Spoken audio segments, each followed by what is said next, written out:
Alright, what is up you guys, Dirty Fargo here, and today we're going to be doing a skeleton XP / drop farm for 1.5 of course. And yeah, I just feel like I could do a way better job than I did last time on my tutorial since I've improved so much on my video making. So yeah, without further ado, let's get into it. So there's about 180 skeletons there, a little bit more, and you need 165 to get to level 30, but I'll just prove to you that they're all a one-punch kill. So you could go up to them and just hit them all down. You know, the only ones that won't be a one-punch kill are the ones with the armor on.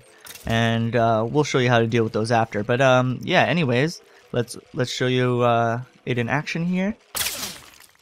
So with that, we should be getting to level 30.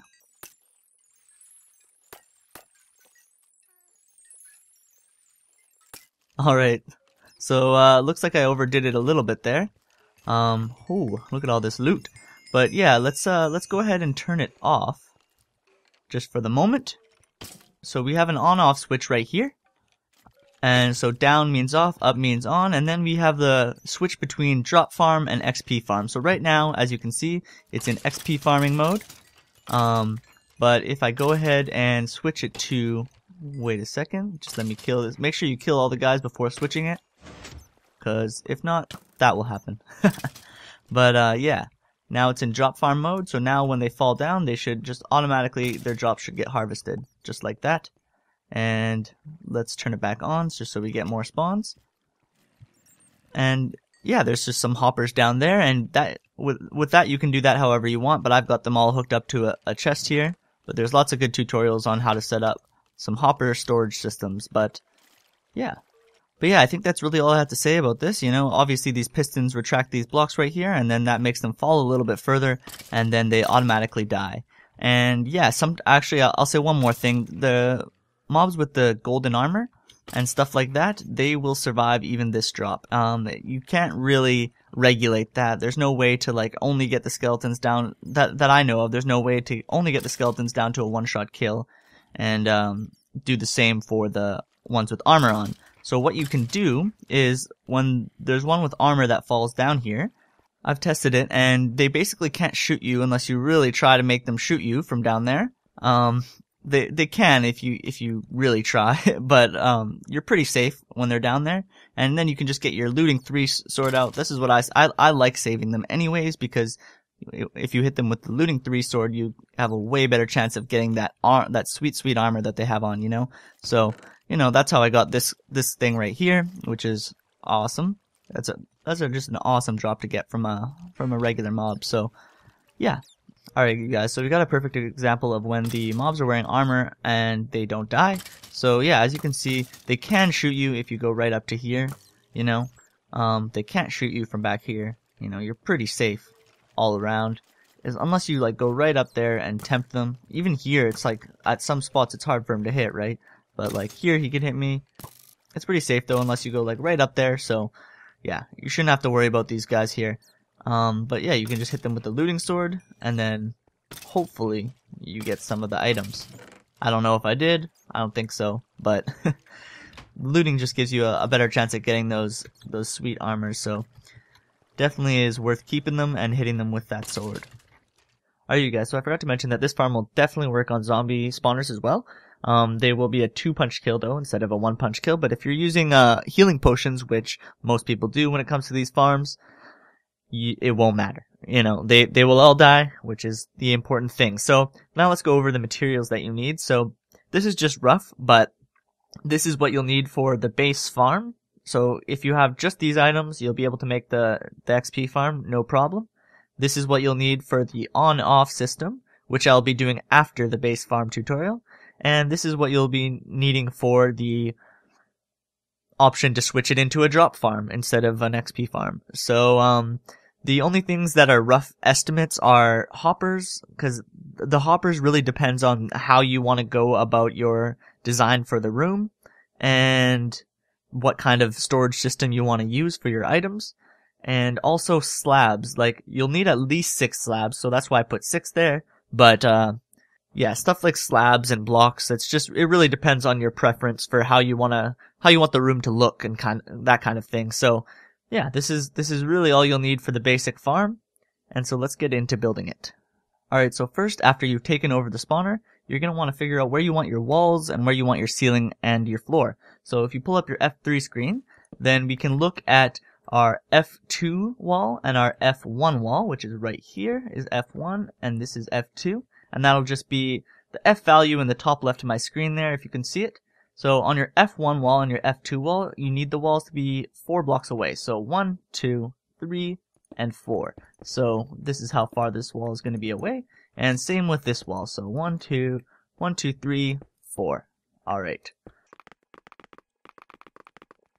So for the directions F3 and F0, you're going to want the walls to be 3 blocks away instead of 4. So 1, 2, 3, wall can be right here. And in the direction F3, 1, 2, 3. So one further back.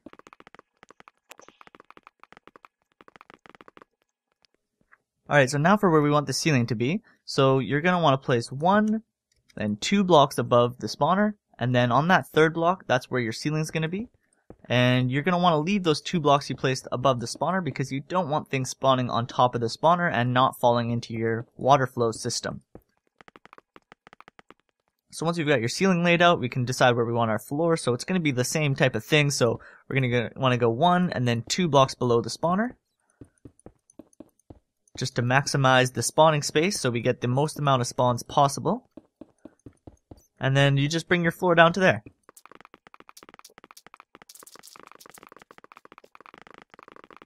Alright, so now you've got your spawning room laid out, and make sure you keep it lit up or else you might have some problems here. Defending yourself while you're building, but yeah, now you want to pull up your F3 screen once again and then find your F2 wall, and this is your F2 wall, and then what you're going to want to do is break this 1 block, 2 block, and 3 blocks down and do this all the way along that wall. Just like that. So we're just making a little trench here. Alright, so after you've got that trench laid out, you're going to want to hop into it and find your F3 wall in the trench. And you're going to want to do the same kind of thing. So 1 block, 2 block, 3 blocks, 1 below. So you're making just another little trench down 1 lower.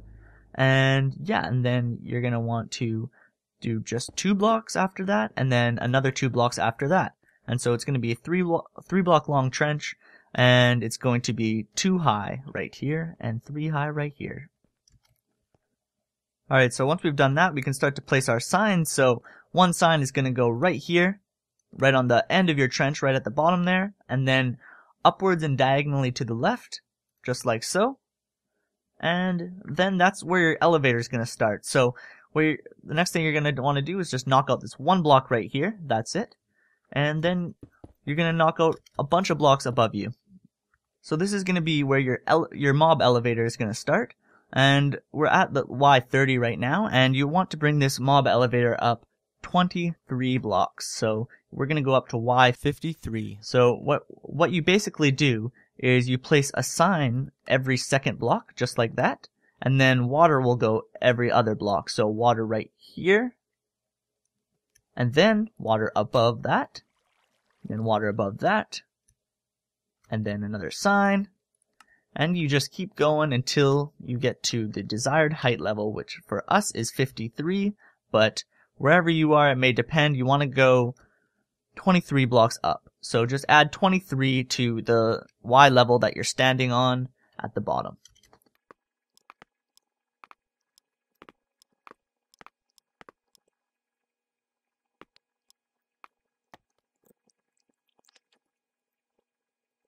Alright, so once your head level is bobbing up 21 blocks above where you started down below, you're going to want to place 2 water source blocks instead of the alternating sign. So, we've been alternating all the way up, just sign water, but on the last 2, you're just going to need 2 water source blocks.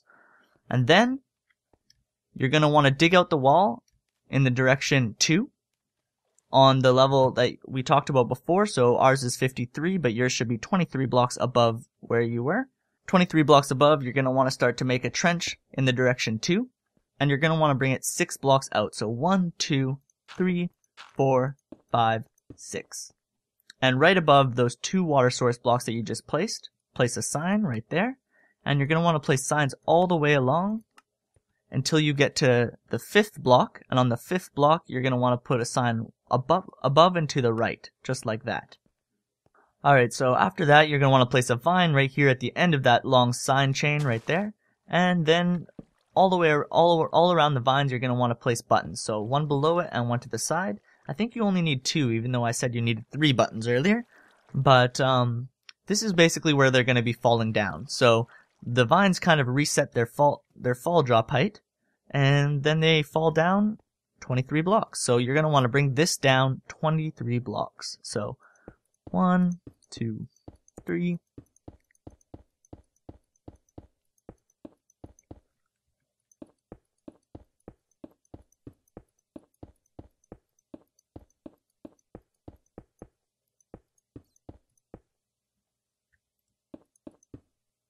Now we're down 23 blocks, so this is where they're going to land. So now you can just go ahead and clear out an area around the landing point, just so you have some space to work with.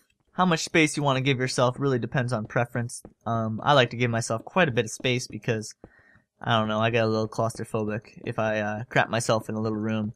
But then, once you have your spot where they're supposed to land, and that should be 23 blocks below the top of the elevator. So after you've got that laid out and you have the landing pad 23 blocks below the top of the elevator, so the drop is 23 blocks, you want to make sure that they aren't going to just like fall there and then run out and escape you. So you want to trap them in a little bit, so just put some blocks down above here just to make sure they can't get out. And now they can't get out actually, but for skeletons they can still shoot you if you do this. So you need to add some slabs just like that, just to shorten the space, the little space between, and then they won't be able to shoot you. So this part kind of comes down to personal preference, but it's a lot better if you do what I'm doing right here, and you take out the blocks right here and you replace them with slabs. And this just basically makes it so you have like a little bit of a better angle on them to hit them with your fists. Yeah, that's basically it. The only place where you don't want slabs is all the way around, like around the centerpiece right here. So you don't want to be getting in too close to them, so you want to be able to do this. And now you can't get too close to them like that, but you can go to the corners here to pick up the drops, which is exactly what we want, because if you can get in really close right here, just like this, they still can shoot you. So you don't want to be able to get in that close, so you want to have some full blocks here, just so you can't get in any closer than that. So again, this is kind of just preference, but this will definitely ensure that they won't be able to shoot you, and you'll be able to hit all of them and pick up all of the drops. Alright, so now we're basically done the XP farm portion of it. So all you have to do is along the wall that is F0. I like to do this last because it's like the most, like it's the most dangerous part. So you want to make sure everything else is set up for the XP farm before you do this. So yeah, place water all along the bottom of the F0 wall, just like that. And then this will push all the skeletons into that trench you created. And then on the F1 wall, you're going to want to place one water source block right in the corner there. And then after they get pushed into the trench, they'll get pushed into your other little trench right here. And then you just place your last water source block right here. Just like that. Yeah, so now it is all done. All you have to do is remove these torches, and it will start spawning, and you will have yourself an XP farm. So let's go prove that to ourselves right now. Let's turn it off peaceful, and let's go check out if it works. Alright, so they're falling down. Let's check if it's a one-punch kill. Perfect. So that's exactly what we want, and this thing seems to be working perfectly. So this is... You can stop here if all you wanted to do was build an XP farm. The next stuff is really going to be optional, and it's if you want to have an on-off switch for your XP farm, and it's also if you want to be able to switch it to a drop farm instead of an XP farm. So if you want the skeletons to automatically die and the drops to be automatically collected. So if you're looking for bones and arrows and bows instead of XP, the next part is for you. Alright, so the first thing you're going to want to do is place a piston right here, and it has to be sticky, and this one has to be sticky as well. And if you wanted to be really simple about it, I'm just going to show you a really simple method instead of doing what I'm going to be doing and wiring it all up together. But if you wanted to be really simple about it, you could throw a lever right there, and there you go, done. But I don't like having to flick 2 levers to do what I want to do. So I'm going to show you how to wire these up together. But if you want to make it really simple, instead of what I'm going to be doing and having one lever that controls both of them, you can definitely just stick 2 levers, around these pistons and control them separately. Alright, so here's how I like to do this part of it.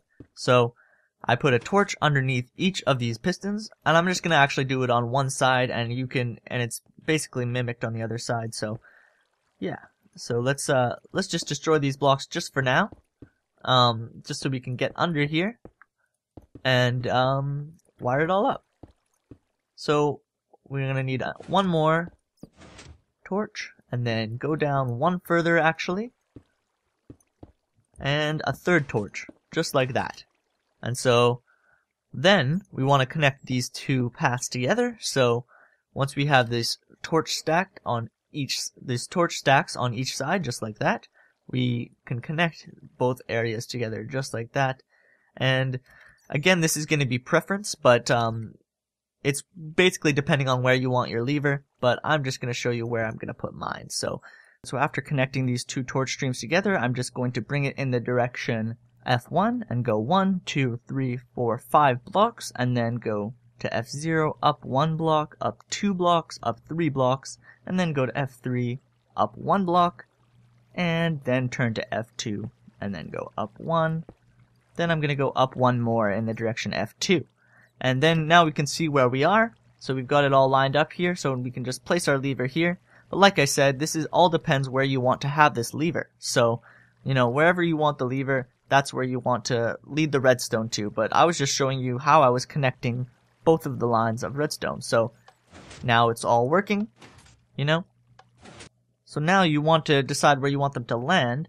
And I found to make sure they're definitely killed, you're going to want to have it 2 blocks below this area right here. So 1, 2, and then that's where they're going to land. And I'm going to put hoppers because that's what you should do. You know, you should have the items automatically drop into hoppers and collect into a storage system. So yeah, I'm going to place my hoppers right there. I'm going to replace these blocks all the way along the sides, and just like that.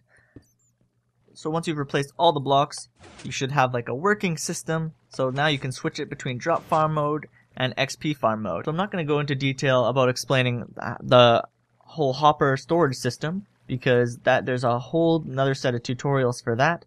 But yeah, just attach your favorite hopper storage system down at the bottom to these hoppers right here, and you are good to go. You've got a drop farm and an XP farm.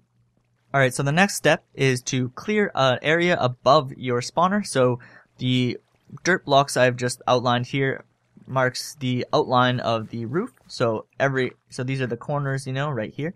Whoops. Right here, you know. So this is the outline of the room, and this is the exact roof. So once you have that all laid out, you want to go count 1, and then on the second block in from the corner, you're going to want to place a glowstone lamp. And then do the same for each corner. So 1, and then in, 1, 2, and on the second block you place it. 1, 2, second block you place it. Alright, so then you're going to want to find the spawner, which is right here, as you can see, right there. So once you found the spawner, you're going to want to look in the direction F1 or F2, either or works. So here's where the spawner is, F2 or F1. So in either of those directions, so there or there, you can place a glowstone lamp. So either of these two spaces, but you only need one. So yeah, so just place it there, and then you're going to want to connect all these glowstone lamps together just like so. So you don't need to actually place redstone over the lamps, so you can just go right up to them just like that. The only reason I went over right here is because it's just the shortest redstone path. So once you've done that, you want to lead the redstone to your room, your kill room, so you can have a toggleable switch from, you know, where you're killing them from. So you're going to want to clear an area out to your little room there. Alright, so the next thing you're going to want to do is figure out where you want your lever. So I've already decided where I want my lever in my room, so that's where I want it, right here, just because it makes sense for where the spawner is in relation to this room. So this is where I put my lever, and then you're going to want to just connect the redstone to it. So yeah, that's all you want to do. So bring the redstone down, and this is all just preference, but this is how I'm going to do it. So yeah, just bring the redstone down and connect it to wherever you want the lever. So this is just how I have done it, but you can do it however you want. Once you've done that, you should have an on-off switch. But you'll notice, if we go up here, that it doesn't quite reach all the lamps. So, solution. You can really place this wherever you want, but to make it easy, let's just do this. So again, this is going to depend on where your lever is. If it's further away, you might need to place the repeater in a different spot than I am, but for me, you just want to use one repeater and make sure that that redstone carries to all the lamps in the system. So there you go. Now we have an on-off switch, just like that, and we have a toggleable between drop farm and XP mode, and we are done. So let me know if you guys enjoyed this tutorial, and let me know if you guys have any improvements, because I am new to this tutorial stuff. I've only done a few in my life, but I'm really trying to get better because, I don't know, I really like doing these, and I think I have a few ideas that could help some people out. So any suggestions are much appreciated, and let me know if you liked it. So I hope I could help, and see you later.